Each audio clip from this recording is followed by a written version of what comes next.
নমস্কার বন্ধুরা, আপনাদের সকলকে স্বাগত জানাই আমার চ্যানেল নবান্নের সমাহারে। আজ আবারও আপনাদের জন্য নিয়ে হাজির হলাম একটা দারুণ রেসিপির ভিডিও।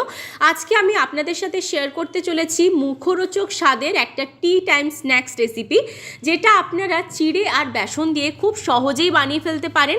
আর সেই সাথে যদি আপনারা বুঝতে না পারেন যে স্কুল কলেজ অফিসের টিফিনের জন্য কি বানাবেন, তাহলে সেক্ষেত্রেও কিন্তু এই রেসিপিটা খুবই দারুণ হবে। যেমনই মুখরোচক তেমনই সুস্বাদু। তাহলে চলুন বেশি কথা না বাড়িয়ে কিভাবে এই দুর্দান্ত একটা রেসিপি বানাচ্ছি সেটা আপনাদের সাথে শেয়ার করি।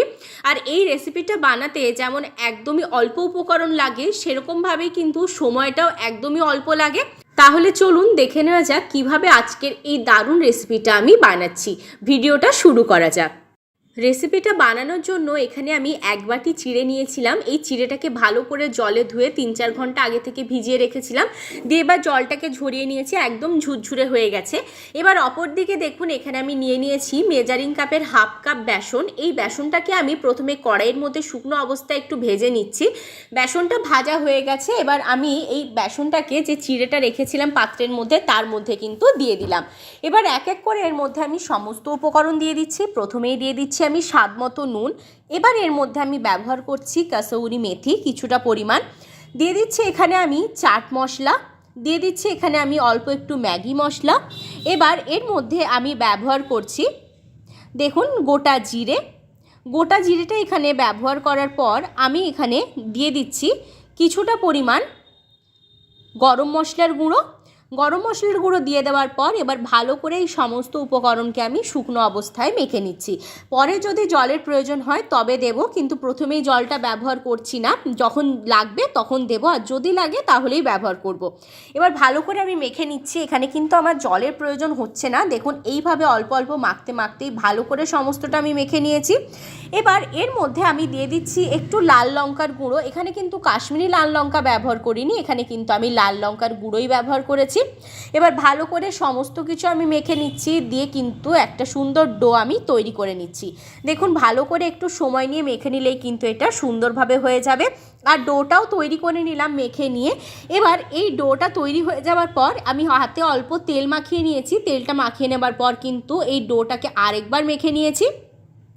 দিয়ে এবার এই ডোয়ের থেকে অল্প অল্প নিয়ে নিচ্ছি। অল্প অল্প নিয়ে এইভাবে দেখুন হাতের সাহায্যে আমি একটু লম্বা করে দিচ্ছি।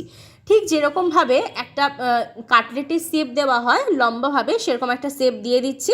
দেখুন এটা একটু বড় করব, আর দেখুন ঠিক এরকম করব। আর একটু পাতলা মতো করছি, অতিরিক্ত মোটা মোটা করছি না। এবার আবারও আমি নিয়ে নিলাম, দিয়ে আবারও এইভাবে হাতের সাহায্যে লম্বা করে নিচ্ছি। ঠিক ল্যাংচার মতো করে আমি এটাকে করে নিচ্ছি। এইভাবে এক এক করে প্রত্যেকটা আমি তৈরি করে নিচ্ছি, দিয়ে আমি আপনাদেরকে একদম দেখাচ্ছি। দেখুন প্রত্যেকটা এখানে আমি তৈরি করে নিয়ে চলে এসেছি। কতটা সুন্দর দেখতে লাগছে। আর এগুলো ভাজা হয়ে যাওয়ার পর কিন্তু আরও বেশি সুন্দর দেখতে লাগবে। দেখুন অপরদিকে আমি গ্যাস জ্বালিয়ে কড়াই বসিয়ে তার মধ্যে দিয়ে দিয়েছি পরিমাণ মতন সাদা তেল। আমি এখানে সাদা তেল বসিয়ে দিয়েছি হওয়ার জন্য গরম। এবার তেলটা খুব ভালোভাবে গরম হয়ে গেছে। আমি এখান থেকে অল্প অল্প নিয়ে এক একটা নিয়ে দিয়ে দিচ্ছি এই তেলের মধ্যে।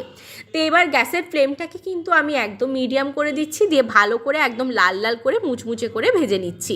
আর এগুলো যখন আপনারা মিডিয়াম ফ্লেম করে সময় নিয়ে ভাজবেন না, তাহলে দেখবেন ভেতর থেকেও খুব সুন্দরভাবে ভাজা হয়ে যাচ্ছে, আর ওপর থেকেও খুব সুন্দরভাবে ক্রিস্পি হচ্ছে। একটু সময় নিয়ে বেশ খানিকক্ষণ আমি এগুলোকে ভালো করে উল্টে পাল্টে একদম লাল লাল করে ভেজে নিয়েছি।